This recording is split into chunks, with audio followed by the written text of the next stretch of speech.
essa composição que tu citou aí, de fato, né, você falar assim, cara, eu entendo que o Temer não é interessante, eu entendo que talvez outros nomes aí como Ciro, né, um cara de esquerda, mas eu conseguiria fazer um bloco, cada um tem um interesse ali, eu atenderia o interesse de todo mundo, mas numa causa principal. Olha, eu quero a segurança pública. O cara, eu quero a educação, beleza. Fica com essa parte aqui, vamos compor. Só que qual o problema?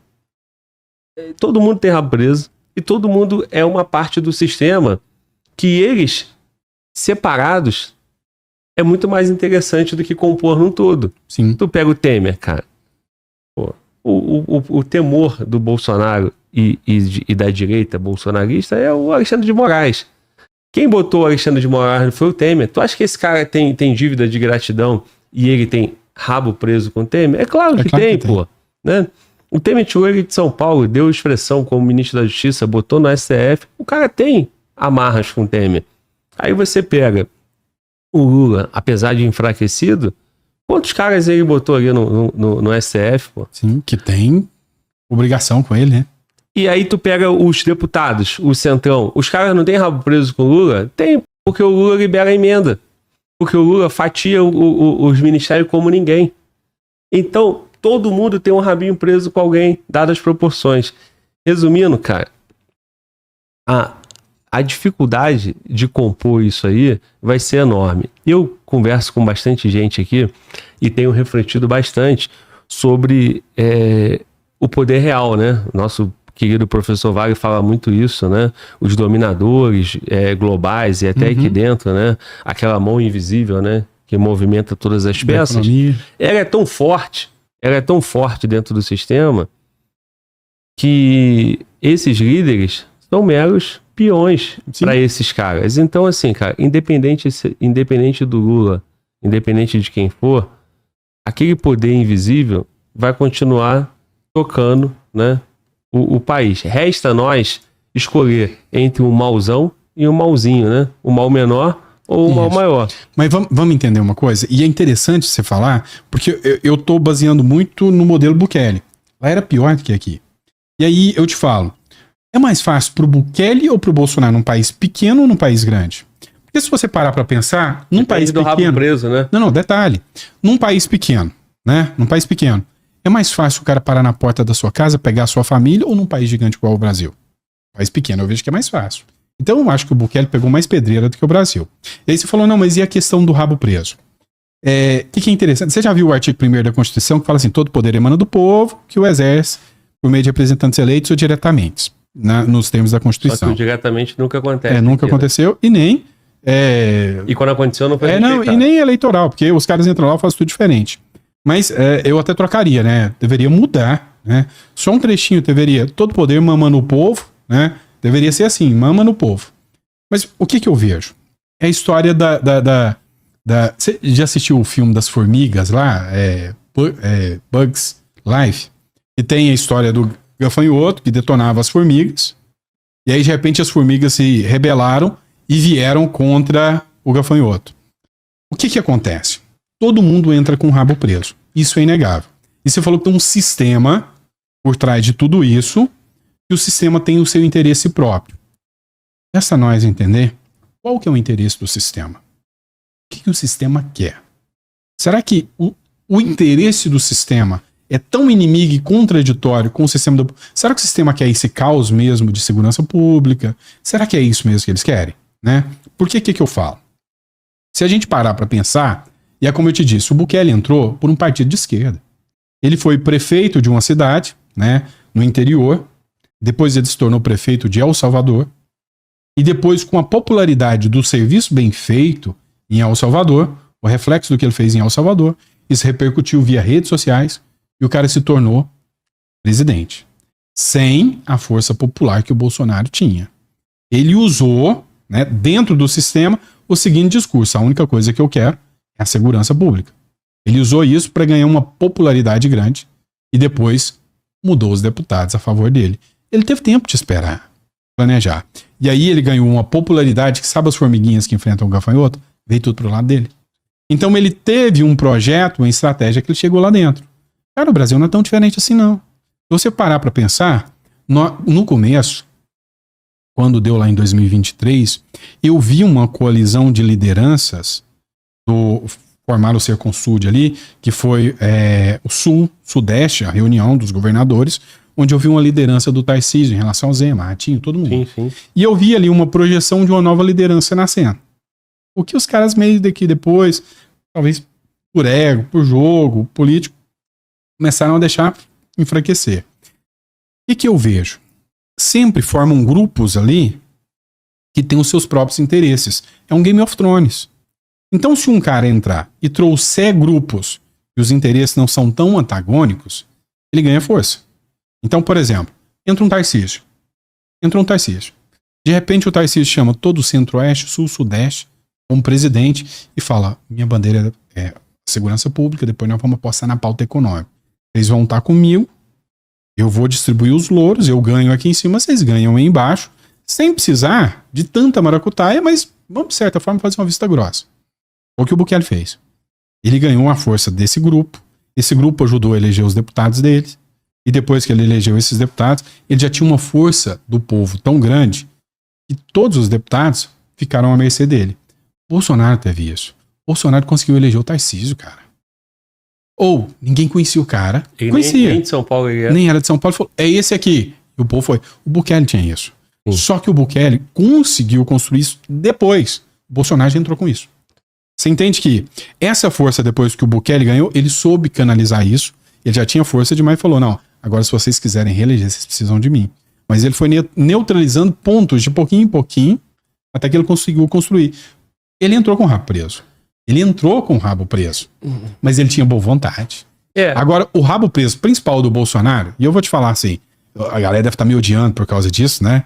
Mas assim, o principal rabo preso do Bolsonaro chama-se filhos. Tá? Chama-se filhos. Eu não voto hoje num cara que vai enfiar a família inteira dentro da política. Porque, assim, eles vão ser perseguidos. Você entende que a fraqueza do Bolsonaro começou quando o inquérito foi no rumo do Flávio Bolsonaro? História de rachadinha. Já foi no início do governo isso. Você entende que ali começou o primeiro baque? Entendeu? Que o discurso já começou a virar e mudar ali.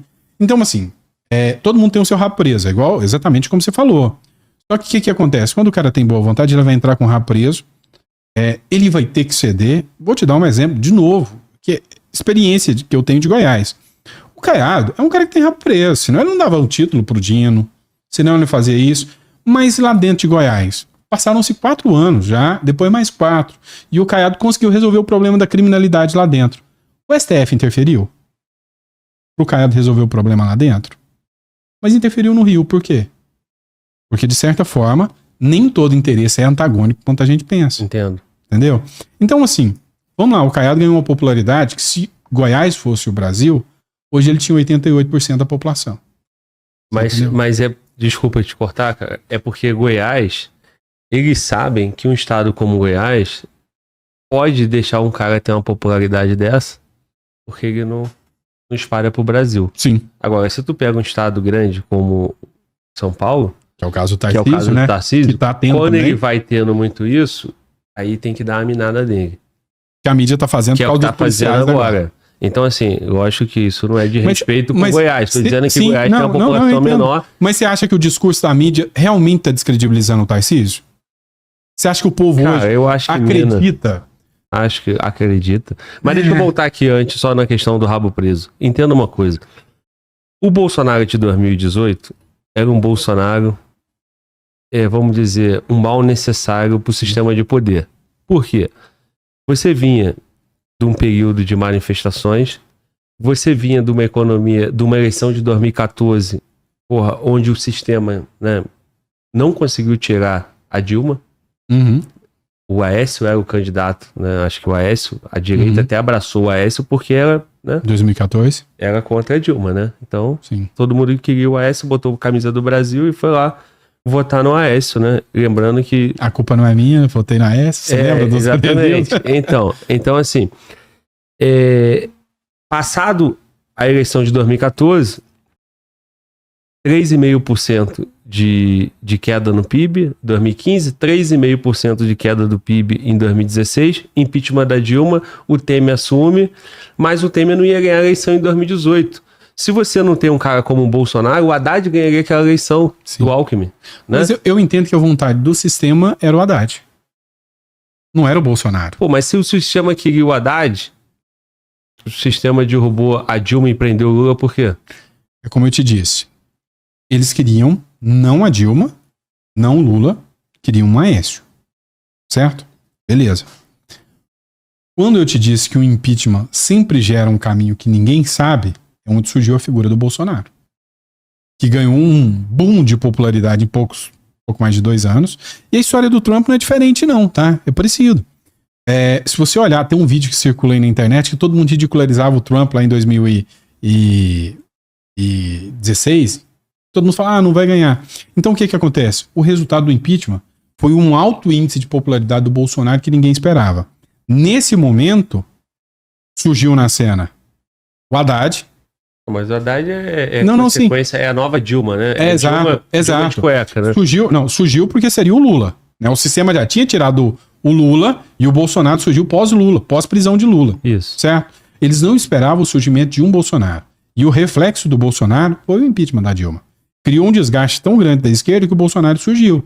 Eu não acredito que o sistema queria o Bolsonaro. Mas ele foi um mal necessário que o sistema não conseguiu segurar. Mas pensa comigo, naquela cena ali, você tinha, né, o Alckmin nunca ganhou a eleição.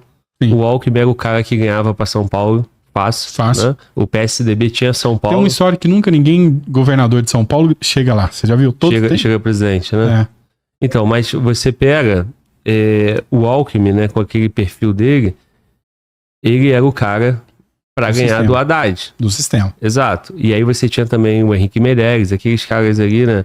Economia. Mas você entende que o Alckmin viria com voto da direita? Então, se não surgisse o Bolsonaro, eu entendi essa análise. Só que, porém, se não surge o Bolsonaro, o Lula, mesmo preso, mesmo tirando a Dilma, mesmo prendendo o Lula, o PT continuaria lá. E o que eu quero te dizer é o seguinte, por mais que o PT seja o sistema também, tem 2 lados, né? E uma força dentro do sistema, sempre vai existir um antagonismo, né? Então, eles não queriam mais o PT por algum motivo, né? E aí, sim, assim, todos aqueles escândalos, Lava Jato, a mídia apoiando, o STF deixando a vaga de Curitiba, a 13ª vaga de Curitiba atuar, porque se é no Brasil de hoje, numa canetada, eles já amarravam a vaga de Curitiba, o Moro lá e acabou, não vai fazer nada. Então, eles deixaram, porque eles foram no termômetro junto, né, nesse combo, né? Eu acho que o Moro tava com o STF. Eu não acho que o Moro era inimigo do STF na época, não. Eu acho que, assim, o Lula, por mais que seja, tinha um discurso da mídia. E aí, onde entra o ponto interessante aqui, ele tinha um discurso da mídia, o Glauber, né? Até que a mídia veio os escândalos da Lava Jato e vem a crise econômica. Se você olhar, hoje até a Globo tá batendo no Lula mesmo, com muita grana entrando. Essa semana mesmo, a Globo deu uma pancadinha, o Estadão já virou contra o Lula, a Folha já tá fazendo críticas ao Lula. Eu tô vendo a história da Lava Jato reaparecer, mas eles precisam eliminar o Bolsonaro e qualquer um outro. Eu acho que o Alckmin de hoje poderia ser o Tarcísio, tá? Outro ponto que você falou, não, mas eu ainda acho que o PT é sistema, é o sistema. Eu acho que o PT... também, né? Eu disse. Mas eu vou te falar que hoje o PT não é nada. Ah, mas ele tem a presidência da República. Não, mas o PT não é nada. Eles só precisavam de algo que tivesse uma narrativa plausível e que eles pudessem controlar por completo. Você acha que se fosse o Kassab, que tivesse ganhado no lugar do Lula, eles teriam como controlar o Kassab tanto quanto o Lula? Mas deixa eu te falar o seguinte. Não, olha só. Eu vou ficar aqui debatendo contigo para enriquecer o tema, tá? Não, eu tô gostando. Porque assim, eu deixo você falar, né? Mas em algum tema, né? Eu acho que a minha contribuição vai ajudar para nossa reflexão. Quando eu falo que o PT é sistema, é pelo seguinte. Com 20 anos de PT, você tem boa parte, se não a maior parte do funcionalismo público petista. Sim, né? sim, então, o cara que vai estar analisando um processo no TCU, ele é petista. Você vai ter mais da metade do STF. Você vai ter muita estrutura do sistema né? Por mais que aquele sistema do poder, do dinheiro, não seja o PT, mas o PT deixou ali, né, cara, o Deep State montado, né? Sim, então, sim, já sim. tá ali tudo do PT. Então, o que acontece? A parte forte do dinheiro que movimenta os deputados, que movimenta a economia, não quer mais esse modelo PT de governar. Porém, essa estrutura deixada pelo PT dá sustento para eles. Quando você tira, na minha leitura, você tira Dilma, você prende o Lula, o Lula vai mantém a eleição dele até o último instante. É igual o Bolsonaro tá fazendo. Eu sou candidato, sou candidato. No final, foi o que o Lula fez. É o mesmo número. Aí 13 é o Haddad. Muita gente apertou 13 achando que era o Lula. Haddad, Entendeu? Lula é Haddad. Exatamente. Se não surge o Bolsonaro, e o Bolsonaro foi interessante para o sistema, e eu não tenho evidências, mas é leitura política, me parece que o Bolsonaro, ele, de alguma forma, já entrou com o rabo preso. Por quê? Naquele momento ali, o sistema olhou e viu, porra, tiramos a Dilma, prendemos o Lula e temos que levar essa parada aí. Quem são os nossos candidatos? Alckmin, Henrique Meirelles, não tem como ganhar, né? O cara sem estrelas. Era para ser o Alckmin, na minha visão. Exatamente. Só que tem esse Bolsonaro vindo aí. Não vamos abandonar, não vamos contra o cara, porque esse cara é o mal necessário. Pode ser ele que vai ganhar o Haddad. E foi o que aconteceu. Mas, quando ele entra, o sistema vai lá e, ó, vem cá, porque você não pode fazer tudo o que você acha, não. Você chegou aí porque era um mal necessário. Mas agora, toma essa besteirinha aí, teu filho.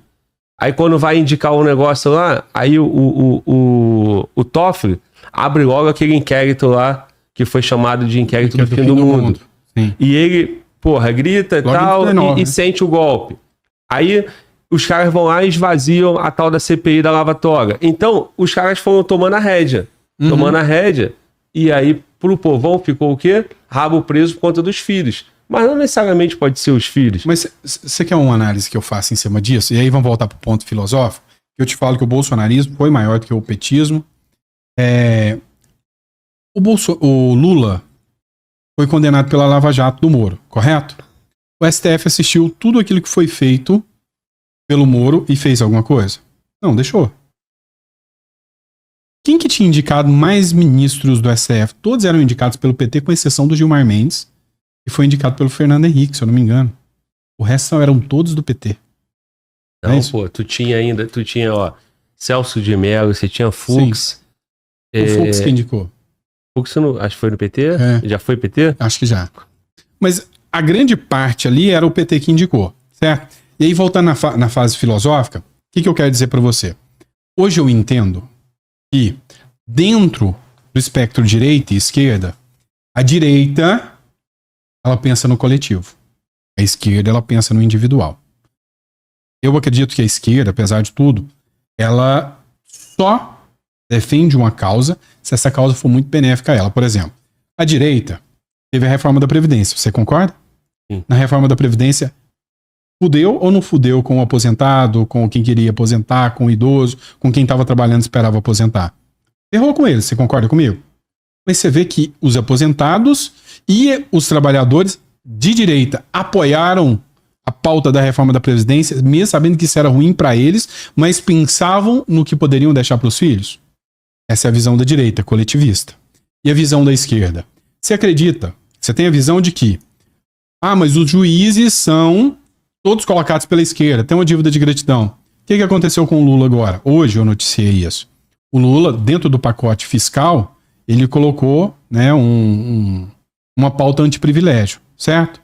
O que os juízes já falaram? Não, o Lula está tentando contra a Constituição. Os caras do sindicato, os caras do MST acharam que ia entrar com o Lula, o que ia acontecer? Que o Lula ia dar tudo para ele que ele quisesse. Não fizeram. O que o STED está fazendo, a galera do MST? Manifestação contra o Lula. Os professores, a galera das federais. O Lula é o Lula é nosso. Ontem um vídeo de uma diretora lá, de uma chefe sindical. Eu me sinto traída pelo Lula, que não sei o quê. Então entenda. O Lula coloca a galera lá dentro. Mas o esquerdista sabe que se o Lula não seguir a cartilha dele por completo, ele se volta contra o Lula. Se ele não é aumento de salário, se o benefício não for suficiente. Então é por isso que eu vejo, indiscutivelmente, que mesmo o STF sendo maioria do PT, o Toffoli mesmo foi advogado do PT, não foi? Toffoli foi um dos que fez inimizade com o Lula, dando suporte para a Lava Jato. O Gilmar Mendes falava que o PT era cleptocracia. Então o que eu tenho a visão? De que mesmo o PT tendo feito toda a estrutura se voltou contra o PT porque o PT estava quebrando tudo, já não estava conseguindo os aumentinhos, as mamatas que eles queriam e deixaram ele quebrar. Então eu vejo que assim, o sistema do PT, na minha visão, o próprio sistema que o PT construiu deu a estrutura para derrubar o PT. Só que eles esperavam um novo sistema que regularia as coisas para dar estrutura para eles, entendeu? E isso não aconteceu.